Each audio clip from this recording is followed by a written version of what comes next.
Hi, this is the voice of Heidie Calero with another economic capsule on the Puerto Rico economy. We were unable to record our traditional podcast last week because we were without electricity and without water in our office building.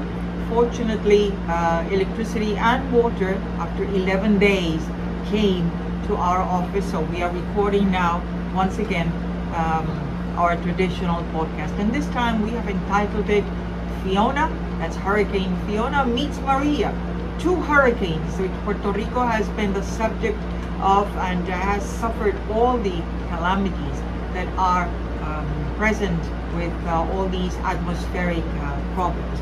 As we speak, Hurricane Ia, almost category 4 as it entered the eye of the hurricane in Florida.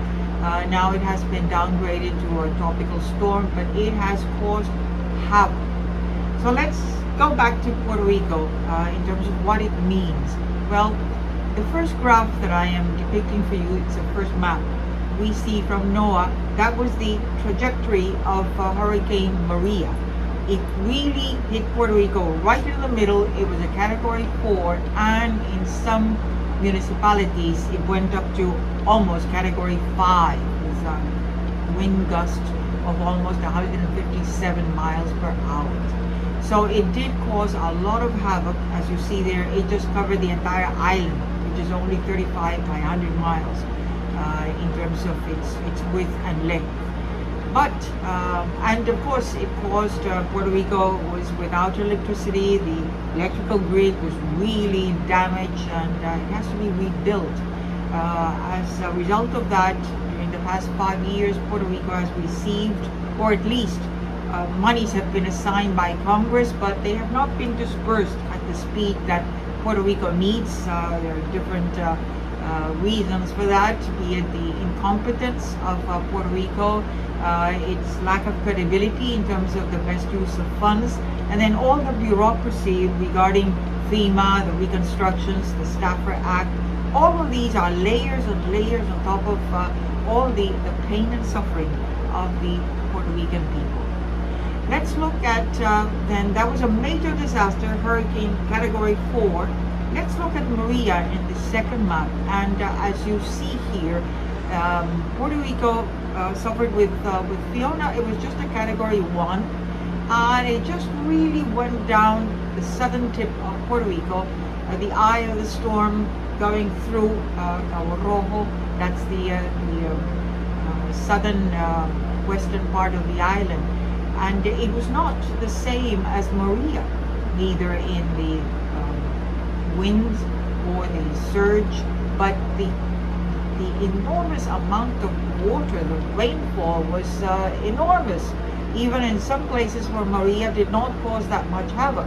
And worse still, it really touched Puerto Rico when we were still in that rebuilding mode.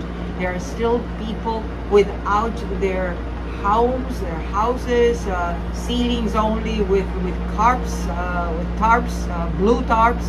And so on top of that, not having rebuilt during 5 years all this reconstruction that was needed, then we had a tropical storm, category 1, Hurricane Fiona, which has really caused so much damage.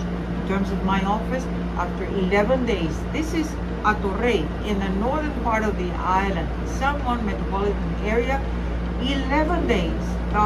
Banking district, and we were without electricity and without water, which is incredible. It just tells you the frailty of the system as well as the incompetence of those who are in charge of the transmission and distribution of electricity. There are problems still with the generation of electricity, which is in the hands of the Puerto Rico Electric Power Authority, but there is a private administrator called Luma, which is in charge of the transmission and distribution. The problem is that they do not know the system, even after a year, in terms of training and having all this transition to know the system. They still don't know all the ins and outs of the system, and they have refused to really allow, and the governor has been complicit in this same strategy of not having called back all those employees from the Puerto Rico Electric Power Authority who, after many years of service there, they said, we are not going to go with LUMA because we would be starting from scratch and losing all these benefits. But they are willing to help. But the arrogance and the incompetence of this administration, it just translates into many people still in the southern part of the island without water, without electricity. That is really, there are no words to describe all the anger, the frustration, and the many deaths that will be calling. So far, as of today, there were like 23 deaths, all related not necessarily at the path of the hurricane, but yes, people who need electricity for their different conditions, people who either didn't know how to handle a generator, a plant, and it exploded. There have been fires with different candles. So all in all, different situations were all related. And in case of Maria, there were different estimates of how many deaths there were thousands of deaths. Let's look at the second table, the estimate of damages. Maria, we at Heidie Calero Consulting Group, with public information at the time, back in April of 2018, we estimated that for all these sectors that you're seeing there, from agriculture, infrastructure, it was somewhere in the estimate of $139 billion. Congress has allocated to Puerto Rico somewhere in the region of $72 billion.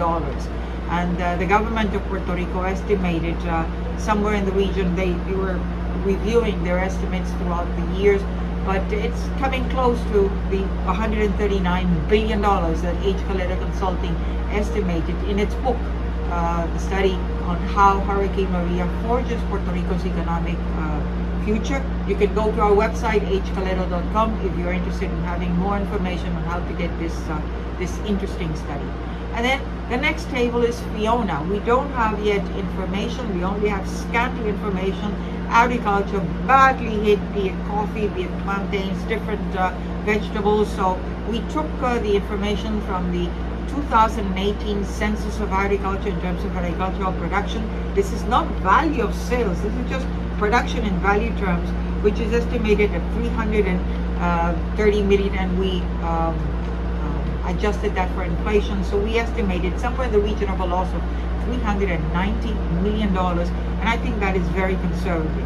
And in terms of infrastructure, be it electricity or water, we don't yet have too many estimates about highways, but somewhere in the region, an estimate of $3 billion. And then there was another entity that estimated overall for Puerto Rico, like preliminary estimates of $10 billion. I think that is still very conservative. The damages, the business interruption, there are still parts of the South that are without electricity. Businesses have not been able to reopen. And so far today, as you can see with these last three images that I'm showing, so far slow recovery in terms of electricity. As of September 29, LUMA has said that they have 81% of people, of their clients, that have electricity. That means that 19% still don't have it, and those who have, they still have on and off electricity, so it's not really stable. In terms of water, about 92%, that's what has been related as of September 29, and still, again, quality of water needs to be boiled. If you don't have electricity, unless you have gas, it's very difficult. There are leptospirosis, which is a very lethal disease, a bacteria that goes into the system. There are now like 72 cases so far. And then in terms of roadways, there have been these holes that have occurred in different roadways, bridges that have been lost. Just preliminary information, like 23 major roads have been hurt And so Puerto Rico is really, the estimate of Fiona is huge, and unfortunately it came at a time when Puerto Rico was still rebuilding.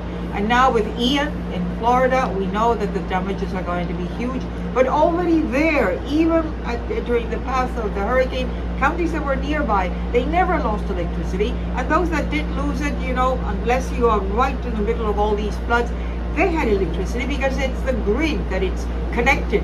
That interconnection Puerto Rico doesn't have. It's a system that has to be resilient on its own because this is an island.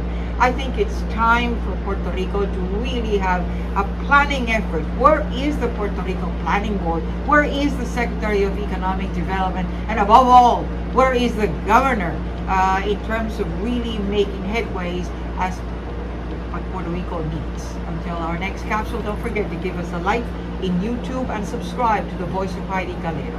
Thank you.